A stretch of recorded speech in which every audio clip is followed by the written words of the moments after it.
Chapter 36. What Mig Carried. And while the mouse slept, Roscuro put his terrible plan into effect. Would you like to hear, reader, how it all unfolded? The story is not a pretty one. There is violence in it, and cruelty, but stories that are not pretty have a certain value too, I suppose.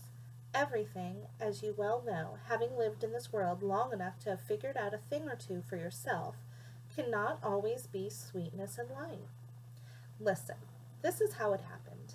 First, the rat finished, once and for all, the job he had started long ago. He chewed through Gregory's rope, all the way through it, so that the jailer became lost in the maze of the dungeon. Late at night, when the castle was dark, the servant girl, Midgery So, climbed the stairs to the princess's room.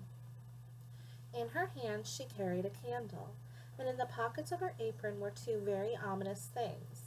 In the right pocket, hidden in the case they should encounter anyone on the stairs, was a rat with a spoon on his head and a cloak of red around his shoulders. In the left pocket was a kitchen knife, the same knife that Midgery So had used to cut off the tail of a certain mouse.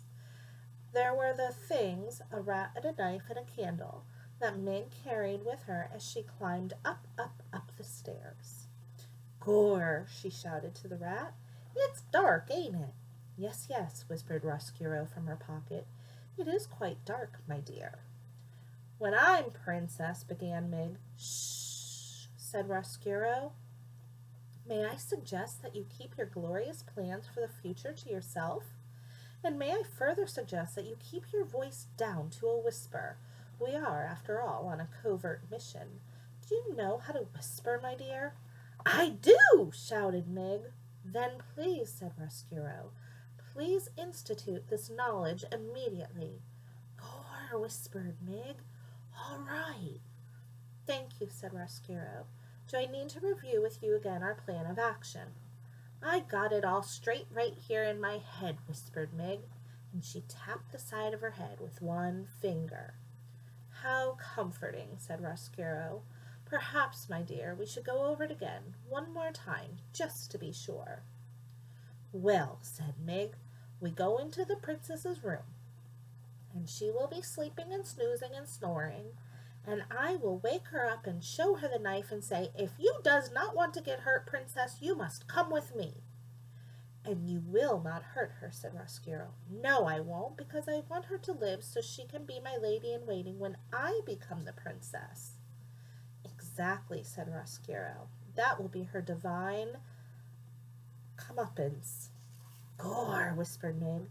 "Yes, her divine comeuppance." Mig had, of course, no idea what the phrase divine comeuppance meant, but she very much liked the sound of it, and she repeated it over and over to herself until Roscuro said, "And then?"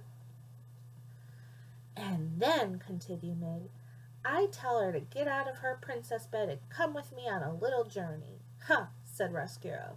"A little journey, that is right." Ha! I love the understatement of the phrase. A little journey. Oh, it will be a little journey, indeed it will. "And then," said Mig, who was now coming up to her favorite part of the plan, "we take her to the deep downs and we give her some long lessons in how to be a serving girl, and we gives me some short lessons in how to be a princess, and when we is all done studying up, we switch places.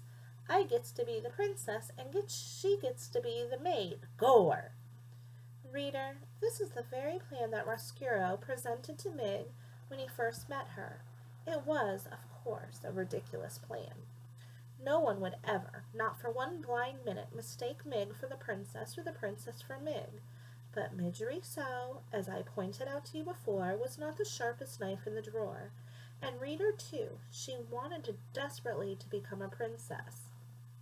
She wanted, oh, how she wanted, and it was because of this terrible wanting that she was able to believe in Roscuro's plan with every ounce of her heart. The rat's real plan was, in a way, more simple and more terrible. He intended to take the princess to the deepest, darkest part of the dungeon. He intended to have Mig put chains on the princess's hands and her feet, and he intended to keep the glittering, glowing, laughing princess there in the dark forever.